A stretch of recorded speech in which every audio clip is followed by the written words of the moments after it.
What is up, everybody? Jingle 12 here. We are back. Cube again. It's always Cube. Almost. And we're looking today, as the title says, the Frost Rail, beautiful, crazy tower, and the Dead Ice, another beautiful, crazy tower, and also the only other tower in the game to not be designed by Weeby himself. The other one being my own and my favorite tower in the game, the Sea Battery. So, one of two people there. I am one of two people to have made a tower for the game besides Crimson. So that, again, Frost Rail and Dead Ice, both very powerful towers. Dead Ice is much more powerful than my own Sea Battery. We're going to be looking at them in game. We check out the description real fast. The Burned Hunter made this one, by the way. I should have said that. It's unable to attack ending DOS cubes. Ice snow cubes are healed, and it's one of the two event towers that are able to be obtained with it. I'm gonna go no skin so you guys can see its default view here. We're gonna go ahead. We'll take the no, I don't like that one. Let's go U-Park. Yeah, we can do U-Park. Let's go with U-Park, and I will be right back whenever we load in. And we're just gonna start off right off the bat with the Dead Ice. As you're gonna notice here, Dead Ice is actually very similar to Shocker in some ways. You'll see here. I actually have a skin on the Shocker. It's not a good skin either, but I'm not gonna worry about that. It is level 30 to be able to place and use, and to obtain it as of current, if you do not already own it, you have to be level 30 to even do the winter trial to obtain it. So beating the hard mode winter trial will get you this tower. I will say the model doesn't change too terribly much in terms of like shape. It really kind of stays similar. We see more design and more color changes, and eventually a very cool looking color change at the very end. Really, we don't see a lot of model change that is like size and form. It really changes up here. The most that we see is really, in my opinion, is just the crystal growing bigger and then getting more effects. That's I mean, there's some other minor things, but that's like probably the biggest change in the modeling here. So it is a good tower, though. It's a very good looking tower too. It's both a good looking tower and a very good tower, as you guys are going to see here. Let's go ahead and sell the rest of these here real fast, and I will show you what the Dead Ice does. We'll put them in a better position so we can get more range. You can see it's not a bad range at all right off the bat. I mean, again, this is range by the map, and this is a pretty large map, so it's going to get a larger range. But here's Shocker level 1 just to compare. It's got 10, this one has 12. Alright, let's go ahead and pull in wave 1. You'll see what I mean, why I'm comparing it to Shocker here. As you can see, it does the exact same thing Shocker does, as it spreads out its damage to a general area. However, unlike the Shocker, it does a special ability where it slows down cubes. I was waiting for that. It slows down the cubes like that. You saw that. It slows them down. Now, this ability does not really scale up too much. You will see for the first 3 levels. I mean, it'll gain more range and more fire rate, as you will see here. This one we just get a slightly more range, and I believe the fire rate's increased slightly. I could be, actually, is that true? Yeah, it is increased slightly. Range and fire rate, and then we go to level 3, and I think we get more damage here. But overall, we don't really see any slowing increases here until we hit level 4 and level 5. Level 4 and level 5 is where we really see some slowing ability increases here. So let's go ahead and pull out level 4 and let's just compare. Actually, these guys may not even survive this. I don't think they're... Oh, they did. And you can see we see a massive increase in the slowing power and a fire rate too. It definitely slows them down. Actually, I think I'm going to take that back. I feel like 3 actually did not too bad of a job. So it may have a slight increase per level, but I'm noticing 4 and 5 really do a good job. Now, the quantum cubes aren't going to survive this, as you will see. It immediately dies. So we're going to pull out a different cube here to demonstrate. Charge lightning cubes should survive. As you can see, major slowing down. Actually, we will compare here. You will see what I'm talking about. The slowing down is actually more powerful than glue gun, as you will see. Look, see, that is glued, and it is going much faster than the rest of them that were frozen. So as you can see, golden glue gun, though in some situations will hit more cubes, it is not as efficient at slowing.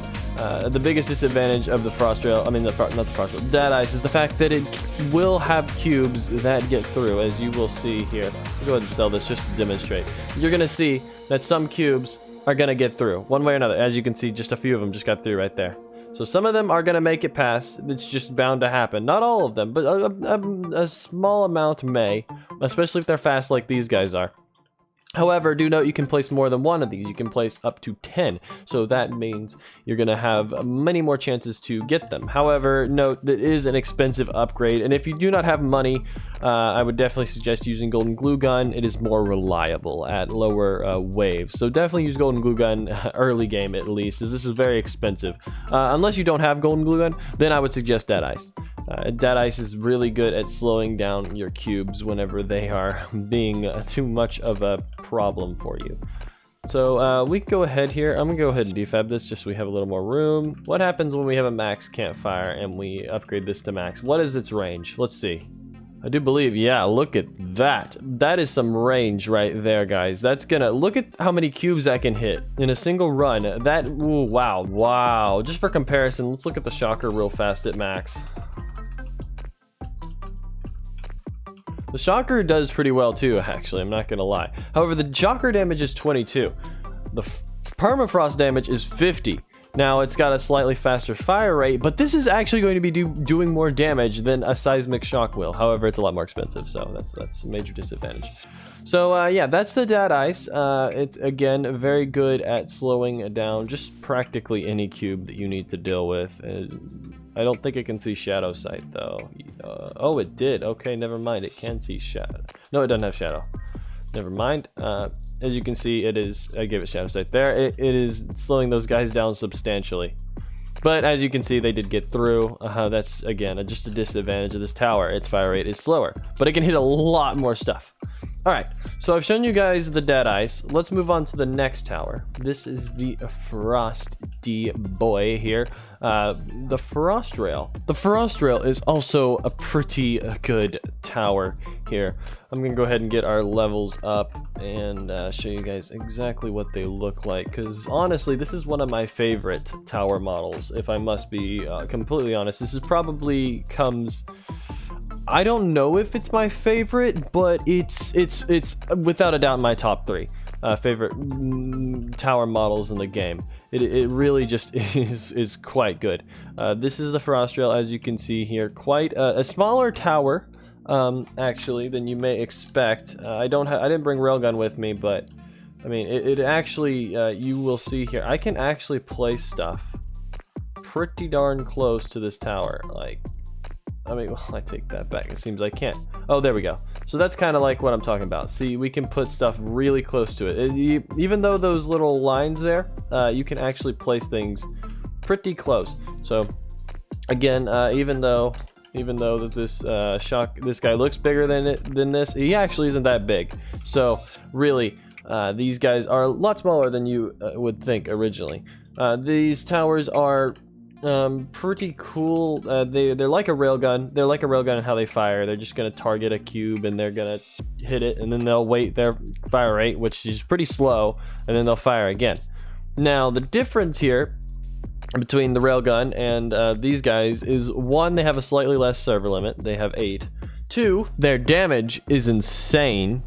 If you can see here, this is max damage right there. 875 damage. That is a lot of damage. 3, they're a boatload more expensive. As you can see here, the maxing cost nearly 30,000. It used to be worse. It used to be up in the 50,000s. They've nerfed it down to 30,000 at this point. But it is expensive. But it's got I believe, similar fire rate. It may be a bit longer. I don't know the railgun's fire rate, so like I could be completely wrong. So don't trust me completely on that. Let's go on ahead and pull out a platinum cube here real fast. You can see exactly. Oh, no, I went a platinum cube boss here. You guys can watch it fire, but like, yeah, see, it's gone. All right, let me show you a platinum cube boss. We'll pull out a couple of these. You guys can see what they do. I don't know if there's one. I think there's only. Okay, so there's 2 cubes here. As you can see, look at that. It's freezing them completely. They are not moving. Not moving at all. It is honestly quite impressive to me to see. Note here though that some towers freeze for longer. Some of them will be freezing for longer. Just like this guy is going to have the longest freezing time, of course. But just like the Dad Ice, it's going to have different freezing abilities per level, and depending on the level will increase or decrease the amount of freezing time that this tower has. Impressive range actually, as you can see there, and even level 4 has got a pretty good range. We kind of get down there. Frost Rail, really to get good range, you got to get to level 2. Another disadvantage is, of course, even though it's freezing those cubes, as I will remind you, it cannot hit a boss cube, and that includes the Rubik's boss, the Rubik's minion, the Rubik's mini boss. There used to be a Rubik's. Oh, it is called the Rubik's minion. Okay, I thought it was just the mini Rubik's. Okay, so it is the Rubik's minion. It won't even be able to target this because it is a boss cube. So these guys, once it gets in range, as you will see here in a second, they will not actually target it. They will not target it, and it is because it is a boss cube. It has the boss label, and therefore these guys cannot touch it, and that is just to keep balancing. You can't keep boss cube in place indefinitely and never let it move. That's a bit overpowered, so they don't let that happen. Now, the Rubik's minion can move. We are on easy mode. This is what spam looks like, guys. As you will see here, these guys just can't keep up. And again, I know these are all like lower levels. Usually you're going to see most of these guys be level 4s. So this is probably what you'll be seeing. And actually for easy mode, they're not doing bad. But again, this is easy mode, a reminder. And they can't see shadows here. We can probably get that. 1 second. There we go. So yeah, again, this is easy mode. Makes it a lot easier for these guys, honestly. I'm going to go ahead and take something here. We're just going to spam a bunch of red mystery. Do we have... there's the red mystery cubes. Was it red mystery cubes that have like a bunch of high level? There's a cube in here that has like a bunch of higher level cubes. I don't know which one it is. There's some stuff here, but there isn't a lot. But yeah, as you can see, this is like a normal spam. You'd see this kind of spam level a lot, and these guys are not able to keep up. They are not able to keep up in the slightest. So that's probably the Frost Rail's biggest problem, is it really can't do a ton of freezing power. It just does not have it. So yeah, these guys aren't powerful either. So yeah, a lot of things got through. It's just because you just don't have enough railguns firing quick enough to really freeze everything. And this is 5 out of 8. You can place up to 8. So you really don't see these towers doing a great job in terms of slowing down a ton of cubes because they just don't have the fire rate and numbers to do it. They're way too expensive to be able to spam. Plus, you can only place 8, so it's not going to happen for you. You do not see these towers usually used in earlier games because they just do not do what you need them to do for you. So that is the Frost Rail. Again, I feel like personally, if I want to be completely honest, I still feel like it's a bit weaker than it should be for the level it has. Being a level 75 tower, it should be a tower that does more, considering it is the highest level tower in the game, but it doesn't, and I personally feel like that needs to change. But I don't know. It's just me personally. I ended up grinding like many hours. More than like 2 days worth of, I don't even know how many. I just know that I grinded for so much time. I spent every weekend trying to get this tower. And when I eventually got it, it was awesome, and it just got slowly nerfed over time, and now I'm kind of like, well, all that grinding wasn't really worth it, does it seem like? Because yeah, it was very disappointing, I must admit, to have this tower be kind of nerfed to a point where it isn't that useful. You definitely want it. It's respectable and it's going to help you. Most notably, actually, I haven't even mentioned this yet, but it's actually best used for sacrificing for temples. Considering that the level 4 does 200 temple gain, placing 5 of these and getting them to level 4, which the price of doing that isn't actually as bad as you may think. Doing that will get you a max temple, and a lot of people do, including myself, will use Frost Rails to max their temples. It's very efficient at maxing your temples, so I would definitely suggest using this tower for that. But outside that, it's a moderate tower, can do some damage, can be helpful as kind of like an add-on, but it's not going to be your main defense tower. It's not going to be doing everything for you or something like that. It's still not too great when it comes to general defense. it's gonna need help from temples and tombs and orbital cannons. So I would not rely on this tower for much else outside of temple damage and then just in-game stuff, just to spam something. But again, that's just my personal opinion. That may be different for you. I don't really know. It's that's kind of a strategy thing that you can come up with yourself. Alright, so that is the Frost Rail, and that is the Dat Ice, as you can see here. Two very good towers, and hopefully you will enjoy them if you manage to obtain them. Again, level 75 is required to obtain the Frost Rail, level 30 for the Dat Ice. Guys, thank everyone so much for watching. Make sure to consider subscribing. You don't have to. That is your choice, not mine. But once again, thank everyone so much for watching. And I will see you all in the next video. Goodbye, everybody.